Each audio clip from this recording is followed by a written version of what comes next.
우리 마음 다하여 더욱더 하나님을 사랑하십시다. 아멘.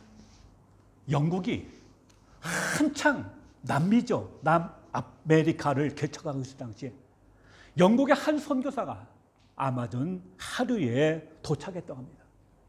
근데 이 사람이 혼돈에 빠졌어요. 원숭이하고 원주민 사이가 구별이 안 되는 겁니다. 다 그냥 털부숭하고 도저히 모르겠어요. 그래서 본국에 급하게 전무를 쳤다고 합니다. 어떤 놈이 인간이고 어떤 놈이 원숭이인지 도무지 모르겠다. 구별할 수 있는 방법을 빨리 보내달라라고 전무를 쳤대요. 얼마 후에 답신 전무가 왔습니다. 자, 우리 군사님 어떻게 구별합니까? 네? 어떻게 구별해요? 우리 이태호 형제님 어떻게 구별해요? 답신은 간단했다고 합니다. 웃는 놈은 인간이고 웃지 않는 거는 원숭이다 라고 해를 했답니다. 참 인간을 가장 인간이게 하는 힘은 웃음입니다. 그래서 웃음은 인격입니다. 왜냐하면 웃음이 인간의 격에 가장 어울리기 때문입니다. 웃는다는 것은 현실을 긍정하고 받아들일 때만이 가능합니다. 아무리 인간이라도 현실을 부정하고 칙칙하고 어둡게만 본다면 어찌 그 얼굴에 미소와 웃음이 떠오를 수 있겠습니까? 그런데 오늘 우리의 상황은 자꾸만 우리의 삶 속에서 우리의 얼굴에서 웃음을 앗아가는 그런 시대에 오늘 우리가 살아가고 있습니다. 가뜩이나 살아간다는 것이 만만치 않은데 코로나19 팬데믹까지 겹쳐서 오늘 우리는 하루하루를 마치 전쟁을 치르듯이 보내고 있습니다. 그야말로 인간 광야의 한복판에 우리가 들어오게 된 것입니다. 광야는 기본적으로 사람이 살 수 없는 동네입니다. 물도 없고 나무도 없고 정말로 살 수가 없어요. 어느 날 우리 인생 가운데 광야가 훅 들어온 거예요. 그럼 어떻게 본다면은 사실은 산다는 게 광야라고 볼 수 있습니다. 광야의 곤고함, 광야의 메마름, 광야의 외로움, 광야의 고독, 이런 광야 같은 험한 세상을 도대체 우리가 어떻게 살아야 할까요? 오늘 본문은 그에 대해서 몇 가지 좋은 통찰을 제시해 주고 있습니다. 첫째는 기뻐하며 살라는 것입니다. 기쁨으로 살라는 이게 말이 됩니까? 네? 말이 돼요. 전도서는 솔로몬이 쓴 것으로다가 알려지고 있습니다. 여러분 솔로몬 하면 떠오르는 게 뭡니까? 이미지가 뭐예요? 첫째는 뭐니 해도 뭐예요? 지혜의 왕이죠.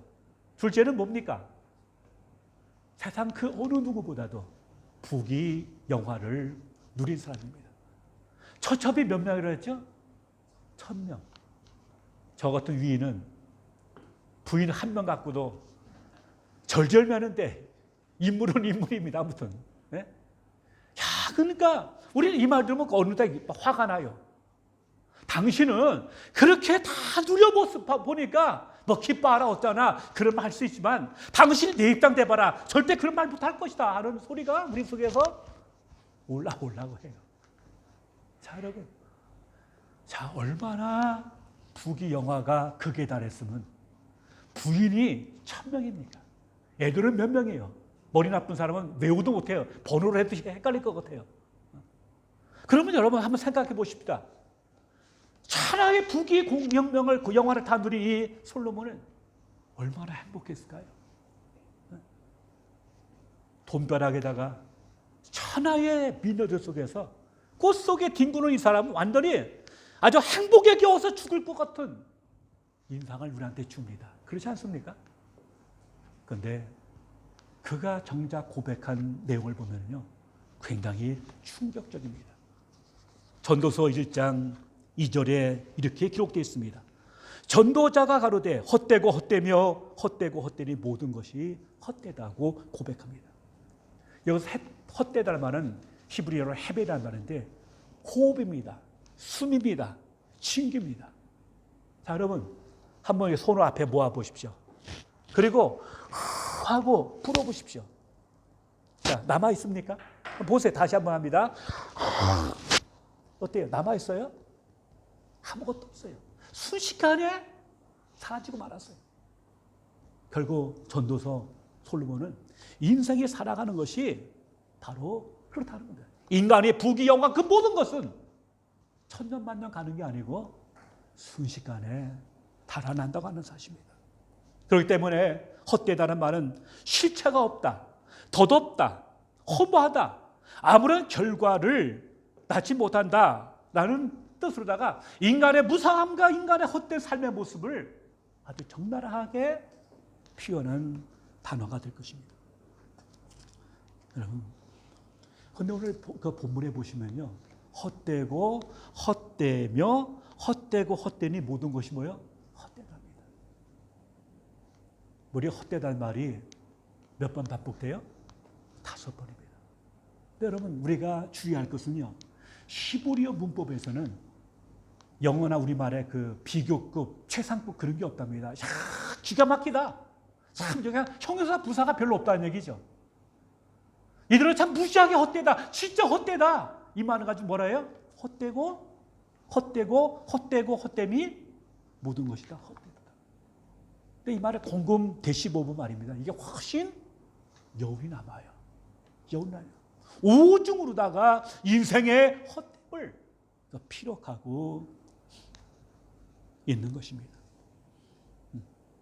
참 우리가 그런 걸 보면은 남보다 그런 것을 누려서 그럴까요? 남보다 더 깊은 지혜가 있어서 그럴까요?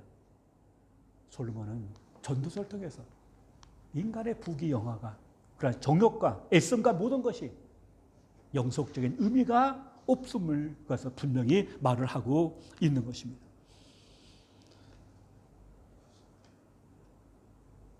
여러분, 그 궁극적인 헛됨의 근원이 뭐냐면 모든 인간은 죽을 수밖에 없다는 사실입니다. 그리고 죽음은 우리한테서 모든 것을 앗아갑니다. 마치 쓰나미가 바닷가에 모래에 지은 모든 걸 다 쓸어가는 것처럼 죽음의 파도는 어떤 인간도, 왕후 장상도 누구도 다 그 앞에서 다 쓸려가는 인생의 마지막 모습을 보면서 결국 인생이 뭘 남겼다고 하는 거, 뭘 얻었다고 하는 거, 뭘 누렸다고 하는 것이 무슨 의미가 있냐고 그렇게 우리한테 대묻고 있는 것입니다. 1976년 4월 5일에 하워드 휴즈라는 사람이 세상을 떠났습니다. 그는 뭐 호텔, 카지노, 또 방송국, 또 영화사 뭐 해갖고 말입니다. 무지무지하게 부자였어요. 그 삶이 얼마나 드라마틱한지 에비에이터라는 영화로도 그의 삶이 묘사해서 영화로 나왔습니다. 그가 숨을 떠났을 때, 숨을 멈췄을 때 그가 남긴 유산은 250억 불이라고 합니다. 뭐 어마어마한 숫자죠. 한 인간이 어떻게 보면 20세기 솔로몬이라 해도 과언이 아닐 그런 삶을 살았습니다. 근데 그가 남긴 마지막 말이 뭔지 아십니까? 그것도 역시 충격적입니다. 뭘까요? Nothing. 아무것도 아니라는 것입니다. 아무것도 아니에요. 영화로 제작될 만큼 드라마틱하게 정말 인간의 영화를 20세기에 다 누린 사람의 마지막 고백이 Nothing. 인생은 뭐예요? 아무것도 아니라는 고백이었습니다. 오늘 전도서는 이와 같은 삶의 진실을 들여다보고 나니까 다 뭐냐? 헛되고 헛되라고 말씀하고 있습니다. 근데 오늘 이 말씀을 가지고 우리가 목탁을 치면요, 딱 맞아요. 근데 오늘 본문은 한 발자국 더 나갑니다. 삶의 허무가에서 그치 잡고 한 발 더 전진하고 있는 것입니다. 그게 오늘 본문의 7절부터 10절 말씀입니다. 너는 가서 기쁨으로 내 음식물을 먹고 즐거운 마음으로 내 포도주를 마실지어다. 이는 하나님이 내가 하는 일들을 벌써 기쁘게 받으셨음이라고 말씀하고 있습니다. 그러한 헛된 삶의 어떤 무상을 넘어서 그럼에도 불구하고 믿는 성도는 뭐냐? 기쁨, 희락의 삶을 추구하라고 오늘 전도자가 말을 하고 있습니다. 여러분 이 말은 오해하지 말아야 합니다. 내 멋대로 즐겨라 놀아라 그런 뜻이 아닙니다. 절대 그런 뜻이 아닙니다. 전도서 결론인 12장 1절에 전도자는 말합니다. 너는 청년의 때에 너의 창조주를 기억하라고 말하기 때문입니다. 목적이 없는 삶은 방황입니다. 방랑입니다. 그러나 우리 성도들은 목적 없이 방황하고 이래저래 헤매는 인생이 아니라 분명한 목적이 있어요. 그래서 12장 13절에 이렇게 말합니다.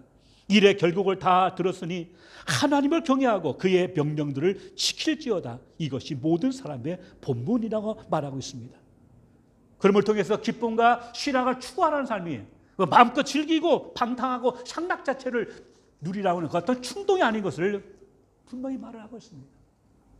오히려 인생이 짧고 유한하기 때문에 더 가치 있고 더 의미 있게 살아내라고 말하고 있습니다. 이를 위해서 필요한 것은 우리가 삶을 긍정하는 것입니다.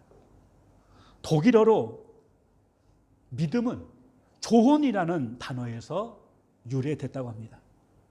그렇다면 믿는다는 것은 바로 무엇입니까? 잘 보는 것입니다.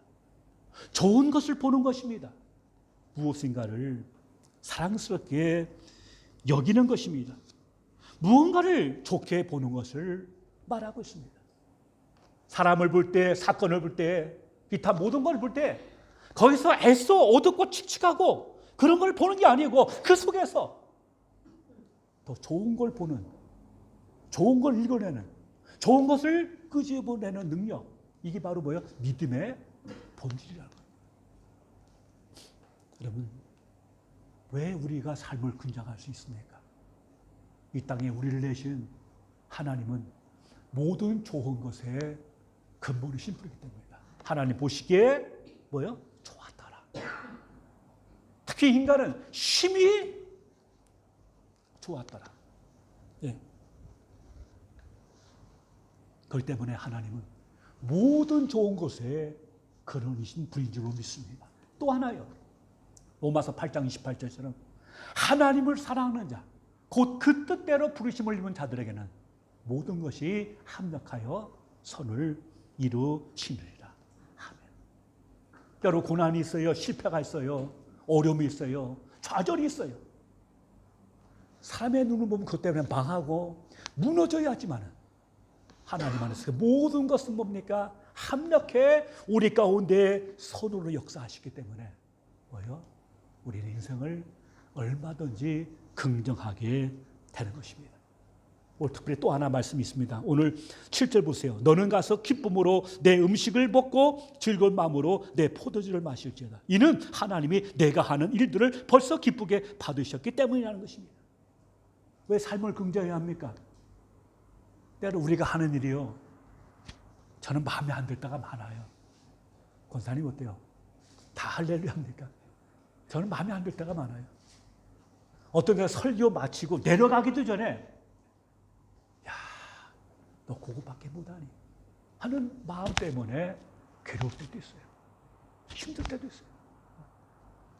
평생을 내가 나름 추구해왔는데 야, 마음에 안 드는 거예요, 제가. 그래서 때로 제가 좌절하고 때로 절망할 때도 있어요. 난 이것밖에 안 되는가 보다. 근데 때로 그래서 내가 나 자신을 거부하고 때로는 심륜에 빠질 때도 있지만 하나님 뭐라고 합니까? 네가 하는 일 뭐예요? 벌써 기쁘게 받으셨다는 겁니다. 할렐루야. 우리가 어설프잖아요. 실수 많잖아요. 우리의 능력도 우리의 못노도 참 보면 정말 그래요. 그런데도 불구하고 하나님이 우리가 하는 것을 기쁘게 받으셨대요. 아멘. 그러므로 뭡니까? 인생을 긍정하고 기쁘게 살 수 있는 근거가 얼마든지 열려있는 것입니다. 삶을 긍정하는 사람은 자신을 가꾸고 소중하게 여깁니다. 오늘 8절을 보세요. 내 의복을 항상 시기하며 내 머리에 향기름을 그치지 아니하도록 할지어다. 여러분, 이 책은, 이 글은요, 지금부터 3,000년 전에 쓴 글입니다. 요즘에 세제가 워낙 발달했지만 그 옛날 3,000년 전에 흰옷을 해 입는다는 것은 이거 보통 수고가 아닐 거예요. 그렇지 않습니까? 근데 뭐야? 흰옷을 입고 머리에 뭐 향기름을 바르라는 겁니다. 뭐예요? 너 자신을 아름답게 가꾸라는 거예요. 그게 바로 생을 긍정하는 사람의 모습이라고 꾀차차하고 그런 게 아니고 깔끔하게 자신을 가꾸면서 인생을 즐겁게 살라는 것입니다. 제가 아는 목사님 중에서 참 재밌는 분이 계셔요. 청주 주님의 교회 어느 주목사님이라는 분인데 그분은 당신의 생일날 되면요 사모님 모시고 가는지한테 확인 안 해봤어요. 가장 좋은 레스토랑을 예약한답니다. 그리고 정말 먹고 싶었던 최고의 요리를 주문한대요. 그리고 좋은 음악을 주문하고요. 당신한테 자신한테 잠있고 백송이를 선물한대요. 대단하죠? 괜찮죠? 전 그게 잘 이해가 안 됐는데 오늘 이 말씀 보다 보니까 뭐요?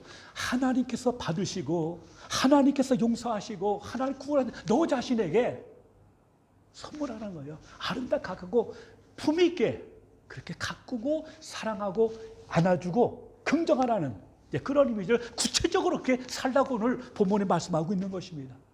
참 재미있어요. 우리 다 한번 해보십시다. 내년 아직 생일 안 오신 분들은 저는 지나갔지만 한번 해보십시오. 최고의 선물을 스스로에게. 참 광야는요 정상에 올라가는 게 목적이 아니고요 광야는 통과하는 목적입니다. 여기서 살아남은 그 자체가 축복이고 그게 성공이에요. 애썼다 하면서 스스로를 격려하고 위로하면서 아주 품위 있는 근사한 삶을 살게 되시기를 바랍니다. 그리고 두 번째 말씀하는 것은 바로 뭐냐? 아내와 더불어 즐겁게 살라고 하는 것입니다. 자, 9절을 보십시오. 내 헛된 이 평생의 모든 날, 곧 하나님이 해 아래에서 내게 주신 모든 헛된 날에 내가 사랑하는 아내와 함께 즐겁게 살지어다. 그것이 내가 평생의 해 아래에서 수고하고 얻은 내 몫이다. 개역개정은 내 분깃이라는 말을 쓰고 있습니다. 자, 여러분, 헛되고 헛된 이상 막 캐세라사라 될 대로 달아 그렇게 사는 게 아니라는 겁니다. 그 주어진 인생의 짧기에 더욱더 복되게 진짜 행복하게 살라는 건데 거기에서 빼놓을 수 없는 게 뭡니까? 아내와 더불어 즐겁게 살라는 것입니다. 저는 사실 이 설교할 감당이 못 돼요. 아내가 최소 한 달에 한 번이라도 바닷가에 좀 데려가 달라는데 요지까지도 제대로 못하고 있습니다. 그래서 이것은 제가 잘해서 하는 게 아니고 앞으로 잘하겠다는 다짐으로 오늘 제가 이 설교를 준비했습니다. 앞에 것은 먹고 마시는 것이고요. 또 의복과 기름 바르는 것이고 그러면 지금 뭡니까? 아내와 더불어 인생을 즐기라고 하고 있는 것입니다. 이거는 성적인 즐거움뿐만 아니라 인격적 정서적 교류와 가정을 함께 가꾸어감을 통해서 희락을 누리라는 것입니다. 오늘 본문 가만히 보세요. 근데 이게 만만치 않음을 암시해 주고 있습니다. 9절 다시 읽어요. 내 헛된 평생의 모든 날, 곧 하나님이 해 아래에서 내게 주신 모든 헛된 날에 내가 사랑하는 아내와 함께 즐겁게 살지어다. 그것이 내가 평생의 해 아래에서 수고하고 얻은 내 몫이다, 내 분깃이라는 얘기입니다. 이 앞에 보면요, 헛된이란 말이 두 번 반복돼요. 그리고 뒷부분에 보니까 해 아래에서 수고하고 나온 한 번인데 원어 성경에는 두 번으로 돼 있어요. 그러니까 우리가 아내와 더불어 남편과 더불어 사나 이 삶은 이게 결코 만만하지 않다는 겁니다. 그래서 수고가 두 번 나오고 헛되다는 말이 두 번 나오고 그런 속에서라도 아내와 더불어 즐겁게 사는 것이 우리를 향하신 하나님의 뜻인 줄로 믿습니다. 솔직히 아프리카 있는 아이들은 제가 많이 사랑합니다. 근데요, 제 가장 가까이 있는 아내를 많이 사랑하기가 쉽지 않아요. 옛날 저희가 이천 살 때 이렇게 주목 세계에서 나오신 분이 이렇게 가정을 이뤘는데 그 집에 가면요, 아주 인상적인 액자 하나가 있어요. 정확하게 기억 안 해. 뭐죠? 반백년도 못 사는데 뭐죠? 100년 살 거 아닌데. 네, 100년 살 거 아닌데 한 사람 사랑하기가 왜 그리 어려운가? 양 진솔해요. 저 그 아멘 했어요. 솔직히 우리가 말입니다. 아내 때문에, 남편 때문에 천국을 누립니다. 때로는 그러나 아내와 남편 때문에 지옥에 소풍 갈 때가 있는 게 사실이에요. 가장 기쁨이 되면서 가장 고통스러운 사람이 가장 가까운 사람이죠. 아닙니까? 아니에요? 네? 그래서 잠언 21장 19절에 이런 말씀이 있습니다. 다투며 성내는 여인과 함께 사는 것보다 광야에서 사는 것이 더 나으니라. 잠언에 이런 구절이요 3번, 4번 더 반복되고 있습니다. 어떻게 알았을까요? 겪어봤으니까 아는 거 아니겠습니까? 여러분, 왜 부부끼리 사랑해야 합니까? 왜 서로 즐겁게 살아야 돼요? 채소를 먹으며 서로 사랑하는 것이 살찐 소를 먹으며 서로 미워하는 것보다 낫기 때문입니다. 아멘. 또 잠언 5장 18절에는 내 샘으로 복되게 하라. 내가 젊어서 취한 아내를 즐거워하라. 그는 사랑스러운 암사슴 같고 아름다운 암누로 같으니 너는 그의 품을 항상 족하게 여기며 그의 사랑을 항상 연보하라고 말씀하고 있습니다. 하늘 아래 배우자와 함께 기쁨을 누리는 것보다 더 복된 삶이 없기 때문입니다. 그런데 많은 경우는, 근데 저는 이어서 큰 궁금한 게 있어요. 왜 솔로몬이 이 얘기를 했을까요? 그는 부인이 1000명이에요. 근데 그가 전도서는 마지막 말년에 쓴 거거든요. 한평생 다 돌아보니까 1000명의 부인과 함께 쾌락과 어떤 그런 데 들인국을 산 것이 정말 영혼에 진짜 기쁨이 되지 않다는 사실을 그가 늦게 깨달은 게 아닐까요? 오히려 그러한 삶보다도 서로 좋아하는 서로 부부끼리 서로 미운정 고운정 쌓아가면서 함께 만들어간 삶의 내용이 더욱더 아름다웠기에 오늘 솔로몬이 이러한 말을 굳이 하는 게 아니겠습니까? 아내가 많으면 다툼도 많아요. 한나 집안이 그랬고 야곱 집안이 그랬어요. 그래서 야곱이 훗날 바로 앞에 서서 뭐라고 고백합니까? 내 나그네끼리 세월이 130년입니다. 내 조상들에 비해서 오래 산 건 아닌데 뭐라고 해요? 험악한 세월을 보내었나이다. 원치 않게 장인의 농간 때문에 아내가 4명이 됐어요. 자식이 12이 나왔어요, 아들이. 근데 뭐 가지 많은 나무 바람 잘 들었다고 얼마나 그 집안에서 상상을 초월하는 일들이 많이 생겼습니까? 정말 야곱이 처음 생각처럼 라헬과 함께 살았으면 자식은 혹 덜 날지 모르지만 그는 그렇게 험악한 세월을 보내지 않았을 것입니다. 다윗도 역시 마찬가지입니다. 정말 처절하게 눈물 흘린 사람이 가족 때문에 눈물 흘린 사람으로 다윗입니다. 자, 잠언 18장 22절은 아내를 얻은 자는 복을 얻고 여호와께 은총을 입은 자라고 말씀하고 있습니다. 그럼 우리가 어떻게 해야 아내와 더불어 즐거움을 누리며 살 수 있을까요? 딱 하나만 말씀드리겠습니다. 에베소서 5장 28절입니다.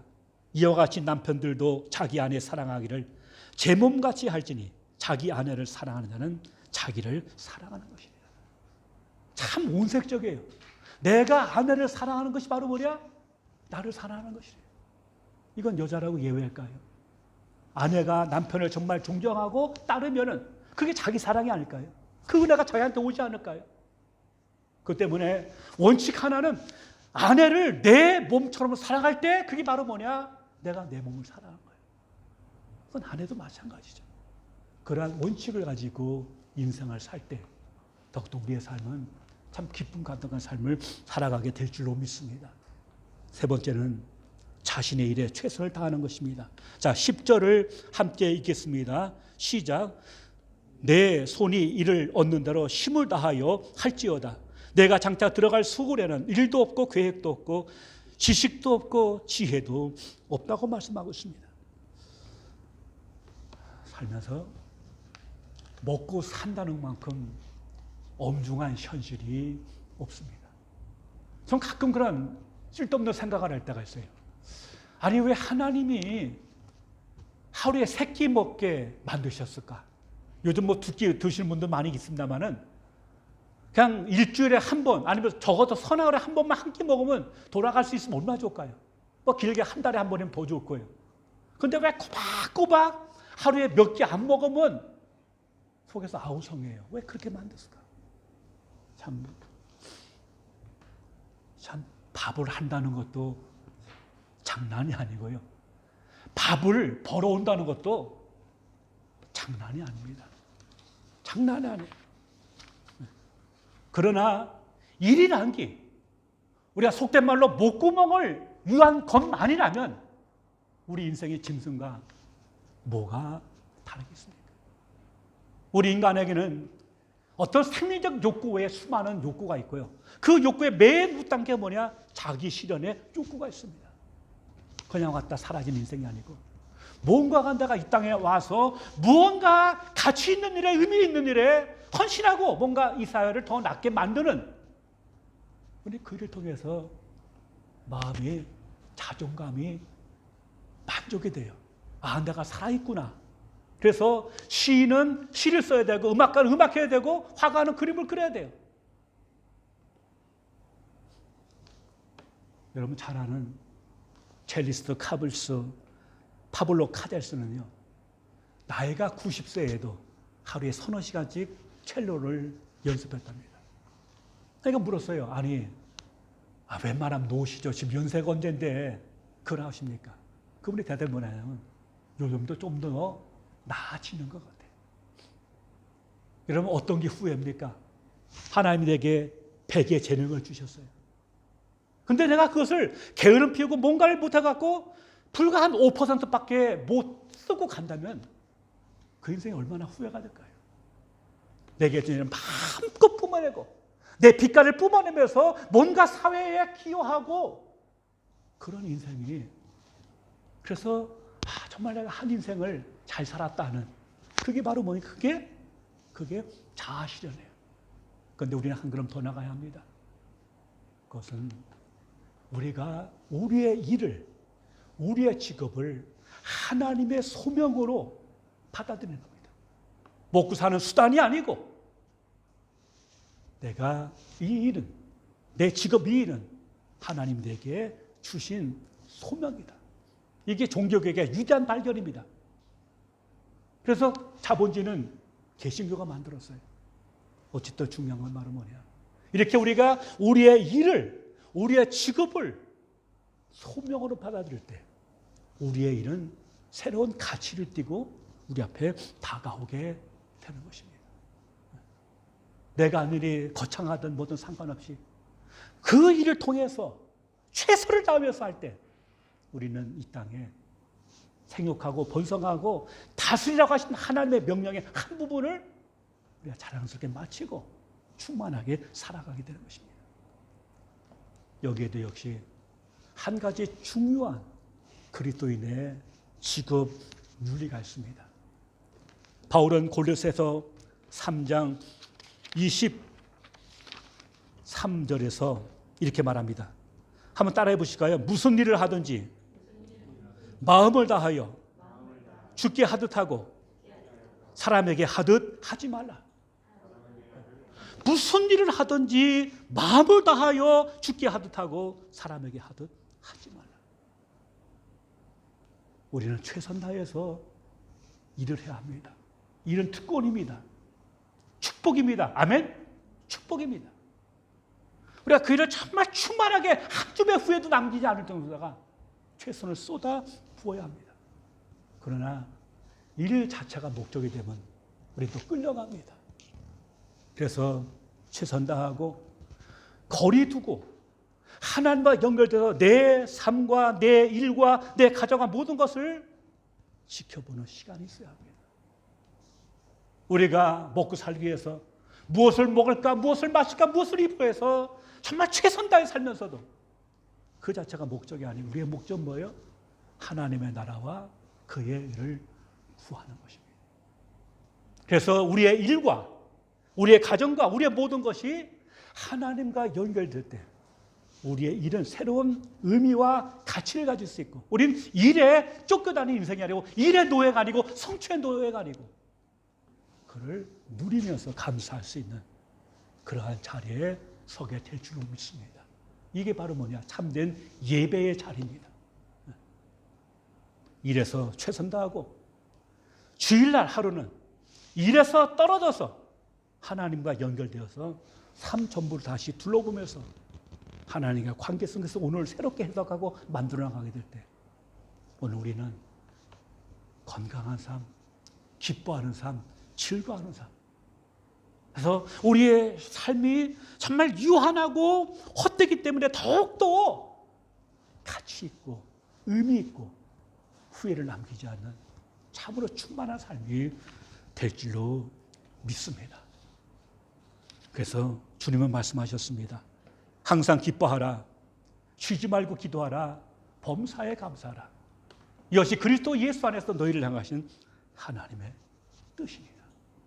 웃음과 기쁨은 우리 그리스도인의 품격이자 자존심입니다.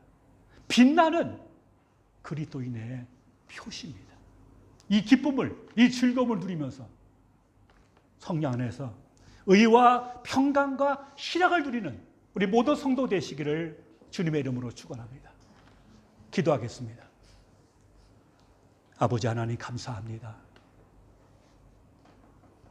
참으로 우리에게서 웃음을 앗아가는 현실이고 광야고 힘들지만은 우리가 주의 말씀을 따라 삶을 통해서 이로부터 부어주신 하늘의 기쁨과 은혜를 즐거움을 누리게 하시고 성령 안에서 의와 평강과 희락이 있는 하늘나라의 삶을 누리는 우리 모두가 되게 하여 주옵소서.